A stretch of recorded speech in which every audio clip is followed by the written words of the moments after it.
Halo, kalau kita ngomongin Ramadan, Bengkulu tuh punya cara yang beda dan unik banget buat menyambutnya, lewat tradisi yang udah turun-temurun.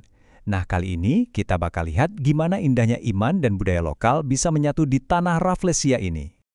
Oke, kita mulai dari pertanyaan yang mungkin bikin penasaran nih.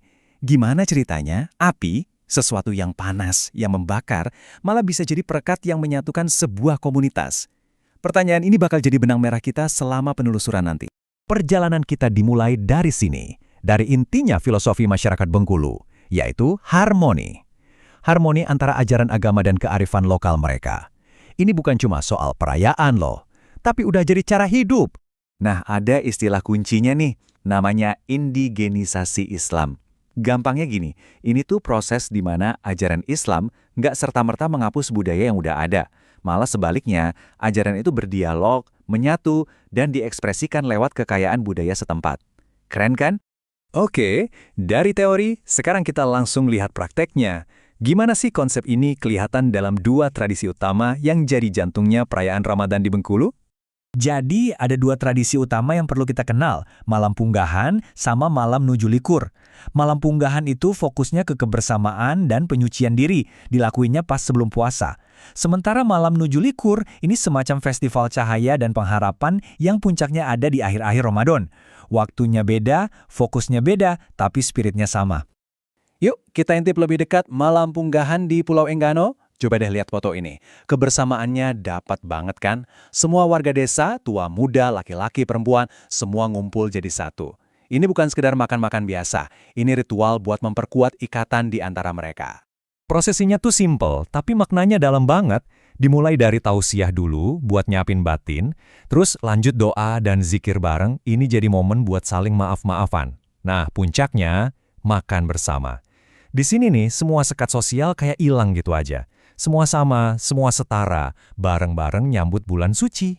Nah, sekarang kita pindah ke malam 7 likur. Wah, yang ini visualnya juara banget. Coba bayangin deh, ada gunung api atau tunam yang terbuat dari 27 tempurung kelapa disusun tinggi ke atas. Terus, abis salat tarawih, struktur ini dibakar pakai getah damar. Kebayangkan wanginya yang khas itu nyebar ke seluruh penjuru desa. Tentunya, tradisi seindah ini bukan cuma soal pertunjukan visual aja kan?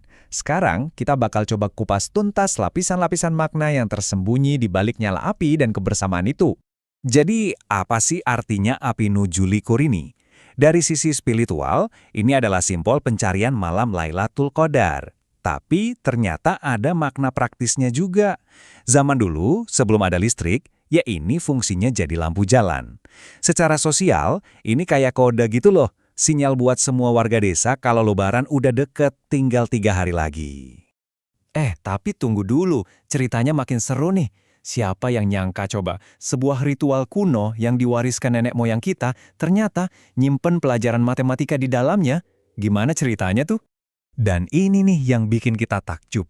Ternyata tradisi ini mengandung konsep yang namanya etnomatematika. Jadi, jumlah tempurung kelapa yang dibakar tiap malam itu nambahnya ngikutin pola barisan aritmatika. Terus cara nyusun 27 tempurung ke atas itu, yaitu kan aplikasi konsep geometri. Luar biasa ya, bukti nyata kalau kearifan lokal dan ilmu pengetahuan tuh bisa banget jalan bareng. Jadi, poin paling pentingnya tuh ini, tradisi-tradisi tadi fungsinya lebih dari sekedar ritual keagamaan. Dia jadi semacam lem sosial yang ngejaga harmoni, ngencengin tali silaturahmi, dan pastinya ngidupin lagi semangat gotong royong yang jadi ciri khas kita.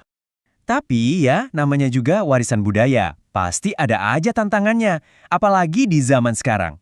Yuk kita lihat apa aja sih ancaman yang dihadapi sama warisan berharga ini? Salah satu kelemahan terbesarnya ya ini, karena kebanyakan cuma diwariskan dari mulut ke mulut, tradisi ini jadi rapuh banget. Gak ada catatan tertulis atau visual yang lengkap. Jadi resikonya besar, nilai-nilai dan detailnya bisa hilang di telan zaman. Dan inilah mungkin musuh terbesarnya di era modern, arus digital. Perhatian generasi muda sekarang kan gampang banget teralihkan ke layar gawai, jadinya tradisi lokal kadang terasa kuno dan kurang menarik.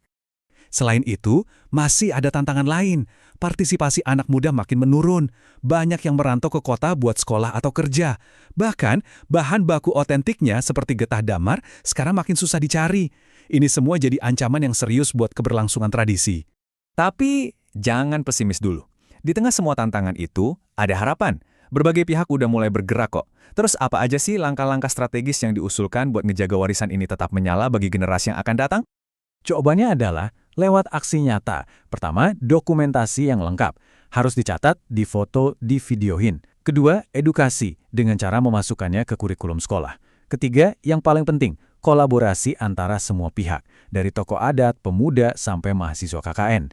Dan terakhir, inovasi. Gimana caranya tradisi ini bisa dikembangin jadi wisata budaya religi tanpa menghilangkan kesakralannya. Kisah dari Bengkulu ini akhirnya ngajak kita buat berefleksi.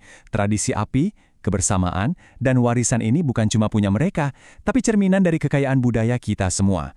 Ini bikin kita bertanya, kira-kira warisan budaya berharga apa ya di sekitar kita yang juga lagi berjuang buat bertahan?